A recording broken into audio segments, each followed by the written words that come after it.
আর মনে রাখবেন প্রিয় ভাইয়েরা, দুনিয়ার জীবনে আমরা যাদেরকে নিয়ে বসবাস করি আর কি, প্রকৃত অর্থে তারা আমাদের আপন নন। আমাদের প্রকৃত আপন সত্তা হচ্ছেন আল্লাহ রাব্বুল আলামিন। আল্লাহর চেয়ে আপন আপনার কেউ নেই পৃথিবীতে। তো সেই আল্লাহকে আপন করে নেন, আপনি বুদ্ধিমান। আল্লাহকে বাদ দিয়ে অন্য সব কিছুকে আপন করে নেবেন, আপনার মৌতের পরে আপনাকে এরা ভুলে যাবে। আপনার মৃত্যুর পরে এরা আপনাকে খুব বেশি দিন মনে রাখবে বলে মনে হয় না, রাখলেও বছরে বছরে একদিন। কিন্তু আল্লাহ রাব্বুল আলামিন একটা মুহূর্ত আপনাকে ভুলে থাকবেন না। এই চ্যানেলের ভিডিওগুলো শুধুই প্রচারের জন্য। যদি কোনো আলেম শিরক বা বেদাতি কোনো আমলের কথা বলে এবং সেটা যদি সহিহ হাদিস দ্বারা প্রমাণিত না হয়, তাহলে সেটার দায় সম্পূর্ণ ওই আলেমের। আর আপনারাও আমল করার আগে আগে যাচাই করে নেবেন, অন্যথা প্রপার চ্যানেল এটাতে কোনো দায়ভুক্ত থাকবে না। একটা হাদিস মনে পড়লো যে আল্লাহ পাকের কাছে 100টা রহমত আছে, মানে 100 ভাগ রহমত আছে, দয়া আছে, ভালোবাসা আছে। তার মধ্যে 1 ভাগ তিনি সৃষ্টি জগতের মধ্যে দিয়েছেন। ওই যে গাভী তার বাচ্চাকে চেটে পরিষ্কার করে না, কুকুর তার বাচ্চাকে দুধ খাওয়ায় না, ওই 1 ভাগ রহমতের জন্য, 1 ভাগ দয়ার কারণে।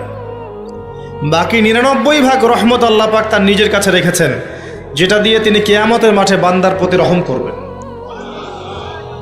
আমরা আল্লাহর রহমত পাবো ইনশাল্লাহ। প্রয়োজন হচ্ছে তওবা করে ফিরে আসা। পাপ হবেই ভাই, জীবনে চলতে গেলে পাপ হবেই, উঠতে বসতে চলতে ফিরতে পাপ হতেই থাকবে, কিন্তু তওবাও হতে থাকবে ইনশাল্লাহ। যত পাপ তত তওবা, যত পাপ তত তওবা। আপনি ঠান্ডা মাথায় এভাবে একটা কাগজ নিয়ে বসেন বাসায়, কাগজ নিয়ে বসে আপনি হিসেব করেন, যে মনে করেন, অঙ্ক করেন, মনে করেন আপনার হায়াত 60 বছর, কথার কথা চলে গেছে 30 বছর, বাকি আছে কত বছর? 30 বছর। শেষের 5 বছর মাইনাস করেন। এই 5 বছর আপনি চাইলেও মনের মতো আমল করতে পারবেন না, ঠিক আছে? শরীরে শক্তি থাকবে না, আপনার রোগ ব্যাধি থাকবে, ডায়াবেটিস, ক্যান্সার, হার্ট স্ট্রোক ইত্যাদি। নাউজুবিল্লাহ, আল্লাহ পাক হেফাজত করুন। থাকতে পারে, সম্ভাবনা কি বেশি না? 25 আছে আপনার কাছে, 25কে আপনি মাস দিয়ে গুণ করেন, দিন দিয়ে গুণ করেন, দিনের হিসাব পাবেন, পাবেন না? এখানে দাঁড়িয়ে হিসাব করেন আগের জীবনে কোন বছর থেকে আপনার নামাজ ফরজ হয়েছিল, কত বছরের নামাজ আপনি পড়েন নাই, কত বছরের রোজা আপনি রাখেননি, কত জাকাত ফরজ ছিল দেন নাই, ঠিক আছে? পাপের যেগুলো পাপ মনে পড়ছে লিখেন। আমি অমুকের সাথে জেনা করেছি, আমি অমুক দিন অমুক অমুক জায়গায় মদ খেয়েছি, আমি অমুককে হত্যা করেছি, আমি অমুককে পিটিয়েছি, আমি কিশোর গ্যাংয়ে ছিলাম, আমি ক্যাসিনোতে গিয়েছি, আমি এটা করেছি, এটা করেছি, লিস্ট করেন। প্রত্যেকটা পাপ দেখবেন, এক একটা পাপের জন্য আপনি আল্লাহর কাছে আলাদা আলাদা করে আল্লাহর কাছে দোয়ায় বলবেন, আল্লাহ আমি ওই পাপ করেছিলাম, আল্লাহ আমাকে মাফ করে দাও, আমি ওই পাপ থেকে তওবা করছি আল্লাহ, আর জীবনে কখনো এই পাপ করবো না ইনশাআল্লাহ। এরকম করে তওবা করেন, তওবাটাকে ফিল করতে পারবেন। খালি মুখে যদি বলেন আস্তাগফিরুল্লাহ ওয়া আতুবু ইলাইহি, ফিল করতে পারবেন না। আপনি লিখেন, বুঝবেন যে আপনি কি কি কি করেছেন জীবনে। করা যাবে না এটা, যেগুলো মনে পড়ছে করা যাবে কিন্তু। এরপরে অজু করবেন, করে সুন্দর করে 2 রাকাত সালাত পড়বেন, পরে চোখের পানি ছেড়ে আল্লাহর কাছে কান্নাকাটি করবেন, যে আল্লাহ এই কাজ আমি করেছিলাম, আমি প্রত্যেকটা কাজ আমি আল্লাহ স্বীকার করছি যে আমি এগুলো ভুল করেছি। আল্লাহ আল্লাহ তুমি আমাকে যত নেয়ামত দিয়েছো সব নেয়ামত স্বীকার করছি আল্লাহ। আমি যত পাপ করেছি, তোমার অবাধ্য হয়েছে, সব স্বীকার করছি আল্লাহ, তুমি আমার পাপগুলোকে মাফ করে দাও। এক মুহূর্তের মধ্যে আল্লাহ পাক মাফ করে দেবে ইনশাআল্লাহ তাআলা। শুধু তাই না, আল্লাহ পাক বলেছেন যে আল্লাহ পাক এই সমস্ত গুনাহগুলোকে নেকি দিয়ে পরিবর্তন করে দিবেন ইনশাআল্লাহ। ইল্লা মান তাবা ওয়া আমানা ওয়া আমিলা আমালান সালিহান, আছে না একটা সূরা ফুরকানে, ইল্লা মান তাবা ওয়া আমানা ওয়া আমিলা আমালান সালিহান। তারা নয় যারা তওবা করেছে এবং ঈমান এনেছে এবং বেশি বেশি সৎ আমল করেছে। উলাইকা ইউবাদদিলুল্লাহু সাইয়্যাতিহিম হাসানাত, এরাই তারা যাদের সমস্ত গুনাহকে আল্লাহ পাক নেকি দিয়ে পরিবর্তন করবেন। শয়তান ধোঁকা দিবে আপনাকে, শয়তান বোঝাবে এত তাড়াতাড়ি কেন, এখনো সময় পড়ে আছে, পরে তওবা করুন, এত দ্রুত দিনের পথে আসতে হবে কেন, অনেক সময় পড়ে আছে, আগে পড়াশোনা শেষ করো, এসএসসি শেষ হোক, ইন্টার শেষ হোক, অনার্স শেষ হোক, মাস্টার্স শেষ হোক, একটা চাকরি আগে পাও, বিয়ে শাদী হোক, পরিবার হোক, শেষ বয়সে গিয়ে একটা হজ করে আলহাজ টাইটেল নিয়ে নেবো, ব্যাস হয়ে গেল। শয়তান আপনাকে বুঝাবে অনেক কিছু। মনে রাখবেন, ইন্না শাইতানা কানা লিল ইনসানি আদুওয়াম মুবিনা, নিশ্চয়ই শয়তান মানুষের প্রকাশ্য স্পষ্ট শত্রু, এর ধোকায় পা দিবেন। আর ইবলিস অনেক স্মার্ট, কারণ তার অনেক বয়স হয়ে গেছে, সে অনেক প্রবীণ এবং প্রজ্ঞা অর্জন করেছে আর কি। সে কিন্তু অনেক স্মার্ট, সে জানে কিভাবে মানুষকে পদস্খলিত করতে হয়। সে মানুষকে নেক্সট সুরতেও ধোকা দিতে পারে। নেক্সট সুরতে মনে হচ্ছে ভালো কাজ করছি আমি, দেখবেন এই ভালো কাজের মধ্যেও দেখবেন ধোকা দিয়ে ফেলেছে, এত স্মার্ট। তো আমি যে পয়েন্টটাতে কথা বলছিলাম যে যুব সমাজকে যদি ইব্রাহিমের মতো, ইসমাঈল আলাইহিস সালামের মতো, মুহাম্মদ সাল্লাল্লাহু আলাইহি ওয়াসাল্লামের আদর্শে উজ্জীবিত হয়ে জীবন করতে হয়, প্রথমে তওবা করতে হবে। খালেস তওবা করে সমস্ত পাপ ছেড়ে দিয়ে বাকিটা জীবন, এই যে 25 বছরের টার্গেট করেন, এই 25 বছর আমি কি করতে চাই, আমার লাইফের গন্তব্য জান্নাত, জান্নাতে যেতে হলে আমার কি দরকার, আল্লাহর সন্তুষ্টি। আমি একটা জীবন পেয়েছি, এই 25 বছরের পর আমি আর থাকবো না পৃথিবীতে, এই সময়টুকুতে আমি কি করতে পারি নিজের জন্যে, নিজের পরিবারের জন্যে, আমার পরবর্তী প্রজন্মের জন্যে, ঠিক আছে, আমার উম্মার জন্যে, দেশের জন্যে বা রাষ্ট্রের জন্যে আমি কি করতে পারি, প্ল্যান করতে হবে। আমি কি পড়বো, এখন কোন কোন বই পড়বো, কোন কোন সাবজেক্ট পড়বো, পড়াশোনা করতে হলে আমাকে কার কার কাছে যেতে হবে লিখে ফেলেন। পড়াশোনার পরে আমি কিভাবে আমল করব, দিন রাত কেমন করে গোছাবো, 24 ঘন্টা রুটিন করে ফেলেন। তারপরে আপনার রিজিকের দরকার, আমি কি রিজিক চাচ্ছি, হালাল না হারাম, আমি হালাল যাচ্ছি। হালাল যদি চাই, আমি হালাল জব খুঁজবো, হালাল ব্যবসা করব, হালাল কৃষিভিত্তিক কাজ করব, হালাল কিছু করব, হারামে যাব না। প্রত্যেকটা কাজ ক্যালকুলেশন করে করেন। বিয়ে করব, এরপরে আমি কাকে বিয়ে করব, এই জিন্স এবং টি শার্ট পরা মেয়েকে নাকি একটা পর্দাশীল মুত্তাকি মেয়েকে? যে মুত্তাকি মেয়েকে টিক চিহ্ন দিলেন, এবার আসেন মুত্তাকি মেয়ে খুঁজতে হবে। মুত্তাকি মেয়ে ফেসবুকে পাওয়া যাবে না, ওই মেসেঞ্জারে পাওয়া যাবে না, হোয়াটসঅ্যাপে, ইমো, ভাইবারে পাওয়া যাবে না, ওইখানে যোগাযোগ করতে হবে। উপরে যোগাযোগ করে বলতে হবে, রব্বানা, বলেন, হাবলানা মিন আজওয়াজিনা ওয়া যুররিয়াতিনা কুররাতা আয়ুন ওয়াজআলনা লিল মুত্তাকিনা ইমামা। সূরা ফুরকান শেষের দিকে আছে। এই দোয়া করতে থাকেন আল্লাহর কাছে, আল্লাহ পাক মিলাই দেবেন ইনশাআল্লাহ আযজা ওয়া জাল। ভুলেও ওই জিন্স এবং গেঞ্জি সংস্কৃতির মেয়েকে ঘরে তুলেন না, এই আপনার পরিবারটা জাহান্নামের টুকরা হয়ে যাবে। এই কাজ ভুলেও করতে যায় না। আর এটাও মনে রাখেন যে সব বোরখা মানেই মুত্তাকি পরহেজগার মেয়ে নয়, সব বোরখার পিছনেই দিনদার মেয়ে থাকে না, এটাও মাথা রাখবেন। ওইখানে কানেকশন করেন, ইনশাআল্লাহ আল্লাহ পাক ব্যবস্থা করে দিবেন ইনশাআল্লাহ। রিজিক কে দেয় ভাই? আসমান জমিন সৃষ্টির 50,000 বছর আগে, কত হাজার? 50,000 বছর আগে আল্লাহ পাক তাকদির লিখে ফেলেছেন। লেখা হয়ে গেছে আপনার কার সাথে বিয়ে হবে, আপনার কয়টা বাচ্চা হবে, আপনি কত বছর থাকবেন পৃথিবীতে, কিভাবে মারা যাবেন, কোন দিন মারা যাবেন, এবং মৌতের পর আপনার কি হবে। এই পৃথিবীতে আপনি কত কোটি চালের দানা খাবেন, কত কোটি ডালের দানা খাবেন, কতগুলো মাছ খাবেন, কতগুলো মাংস খাবেন, সব লেখা আছে, সব লেখা আছে। আল্লাহ পাকের এই পুরো সিস্টেমের মধ্যে আমরা, এর বাইরে যাওয়ার কোনো ক্ষমতা নেই। মানুষ তো আল্লাহকে চিনে না, মানুষ আল্লাহকে চিনে না বলেই আল্লাহর অবাধ্য হয়। উমর রাদিয়াল্লাহু আনহু আমিরুল মুমিনিন, ইসলামের দ্বিতীয় খলিফা, রাতের বেলা তাহাজ্জুদ পড়তেন, আবার রাতের একটা অংশ অল্প একটু বিশ্রাম নিতেন, নিয়েই আবার বের হয়ে পড়তেন জনগণের খোঁজখবর নেওয়ার জন্যে।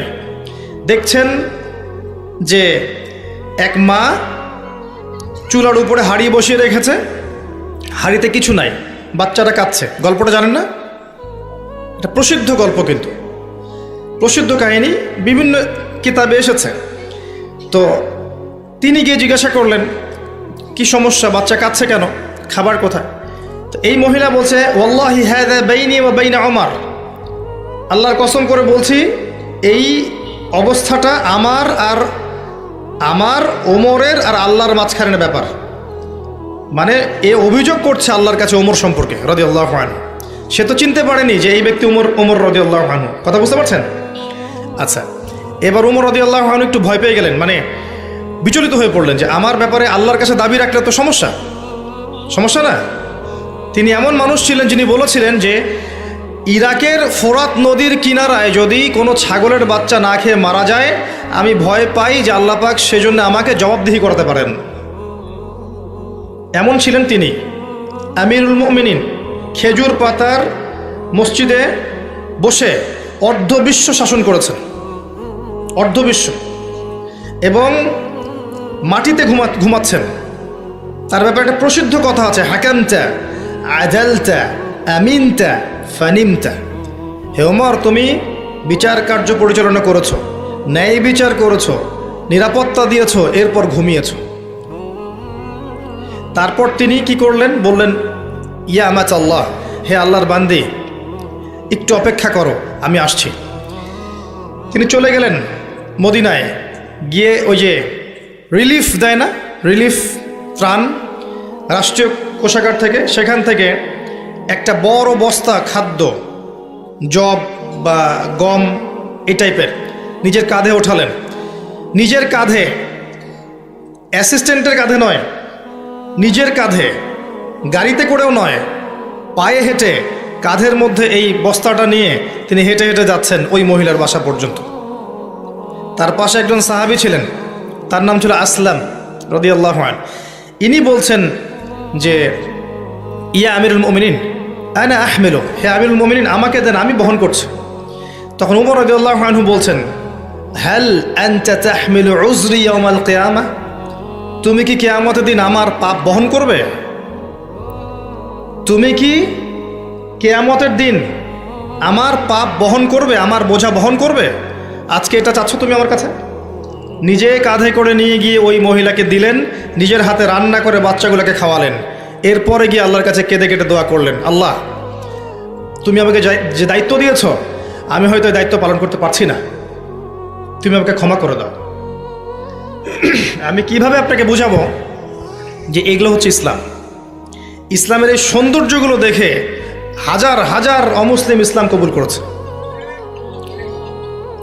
ইসলাম তরোয়ারির জোরে ছড়ানো হয়নি, মানুষকে জোর করে, বোমাবাজি করে, সন্ত্রাসবাদ ছড়িয়ে এভাবে ইসলামের প্রচার হয়নি, কখনো হবেও না ইনশাল্লাহ। ইসলাম এভাবে সৌন্দর্য দিয়ে প্রতিষ্ঠিত হয়েছে, ন্যায় বিচার দিয়ে, আদালত আমানত দিয়ে, মুসলিমদের তাকওয়া পরহেজগারিতার চরিত্র দিয়ে। মানে এই যুব সমাজের চারিত্রিক এই অধঃপতনের দিকে তাকান, এরা কি আসলে সেই উম্মার সদস্য? আদৌ কি আমরা উমর রাদিয়াল্লাহু আনহুর উত্তরসূরি, আবু বকর ওসমান আলীর উত্তরসূরি, খালিদ বিন ওয়ালিদ, তারেক বিন জিয়াদ, জায়েদ ইবনে হারেসা, জাফর ইবনে আবি তালেব, আব্দুল্লাহ বিন রওয়াহা, তাদের অনুসারী, বদর এবং উহুদের সাহাবীদের মতো আমরা? আমাদের উচিত নিজের চেহারা আগে আয়নায় দেখা, কারণ প্রত্যেকটা নফসকে মৌতের স্বাদ গ্রহণ করতে হবে। ফাইন্নামা তুওয়াফাউনা উজুরাকুম ইয়াউমাল কিয়ামাহ, এরপর কিয়ামতের মাঠে তোমাদেরকে পূর্ণ প্রতিদান দেয়া হবে। ফামান যুহজিহা আনিন নার ওয়া উদখিলাল জান্নাতা ফাকাদ ফাজ, ওই দিন যাকে জাহান্নাম থেকে বাঁচানো হবে এবং জান্নাতে প্রবেশ করানো হবে, একমাত্র সে ব্যক্তি সফল, আর কেউ সফল নয়। তাই আমি যুব সমাজকে আমার হৃদয়ের অন্তঃস্থল থেকে অনুরোধ করব, এই যে সময় নষ্ট করা, অহেতুক পড়াশোনায় ফাঁকি দেওয়া, আপনার ইসলামের বেসিক জিনিসগুলো না শেখা, কোরআন হাদিস না পড়া, রোজা না রাখা, নামাজ না পড়া, কোরআন তেলাওয়াত না করা, আল্লাহর জিকির আজগার না করা, সারাটা দিন এই যে ফেসবুকিং, ইউটিউবিং, আপনার পাবজি, আপনার টিকটক, এই যে আপনার আর কি আছে, এই যে পর্নোগ্রাফি, আপনার অশ্লীল সাইটগুলোকে ভিজিট করা, মেয়েদের সাথে চ্যাটিং করা, গার্লফ্রেন্ডের সাথে ডেটিংয়ে যাওয়া, জিনা করা, মাদকদ্রব্য সেবন করা, এই যে পশ্চিমাদের নোংরা সংস্কৃতিতে অভ্যস্ত হয়ে গেছেন, আল্লাহর ওয়াস্তে এখান থেকে তওবা করে ফিরে আসেন। আপনার জন্য দুইটা সুসংবাদ। একটা হচ্ছে, নবী সাল্লাল্লাহু আলাইহি ওয়াসাল্লাম বলেছেন, কিয়ামতের মাঠে আল্লাহ পাক 7 শ্রেণীর মানুষকে আল্লাহর আরশের ছায়ায় ছায়া দিবেন, যেদিন ওই ছায়া ছাড়া অন্য কোনো ছায়া থাকবে না। তার মধ্যে এক শ্রেণী হচ্ছে যে যুবক সমাজ বা যুবক শ্রেণী, যুবতীয় পর্বের মধ্যে, যারা তাদের যৌবনকালটাকে আল্লাহর রাস্তায় বিলিয়ে দিয়েছে। মনে রাখবেন, বার্ধক্যে গেলে মৌতের ফিকির সবার হয়। বার্ধক্যে গেলে সবারই মৌতের ফিকির হয়, কিন্তু ওই বার্ধক্যে গেলে এখনকার গোল্ডেন টাইমটা কখনো ফিরে আসবে না। কোশ্চিনকালেও আপনি এই সময়টা ফিরে পাবেন না। আরেকটা হচ্ছে যে আল্লাহ পাক সেই যুবককে দেখে বিস্মিত বোধ করেন, যেই যুবক তার প্রবৃত্তির চাহিদাকে দমন করেছে এবং যৌবনকালটাকে আল্লাহর পথে দিয়ে দিয়েছে। যুবক বয়সের ইবাদতের এত মূল্য আল্লাহর কাছে, এত মূল্য যে এই সময়টাতে মানুষ যা ইচ্ছা তাই করতে পারত, কিন্তু যুবক শ্রেণী আল্লাহকে ভয় করে, তার রাসূলকে ভালোবেসে, রাসূলের সুন্নাহগুলোর উপর আমল করলে, নামাজ পড়লে, রোজা রাখলে, তাহাজ্জুদ পড়লে, জিকির করলে, সৎ কাজের আদেশ করলে, অসৎ কাজে নিষেধ করলে, জ্ঞান অর্জন করলে, তিলাওয়াত করলে, এক কথায় ন্যায়ের পথে থাকলে আল্লাহ পাক অফুরন্ত নেকি পুরস্কার দিবেন ইনশাআল্লাহ তাআলা। প্রপার চ্যানেলের নির্মিত ভিডিওগুলো যদি আপনাদের কাছে ভালো লাগে তাহলে চ্যানেলটা অবশ্যই সাবস্ক্রাইব করবেন এবং অন্য প্ল্যাটফর্ম থেকে দেখে থাকলে ফলো করে দিবেন। সবাইকে আন্তরিকভাবে ধন্যবাদ ভিডিওগুলো দেখার জন্য।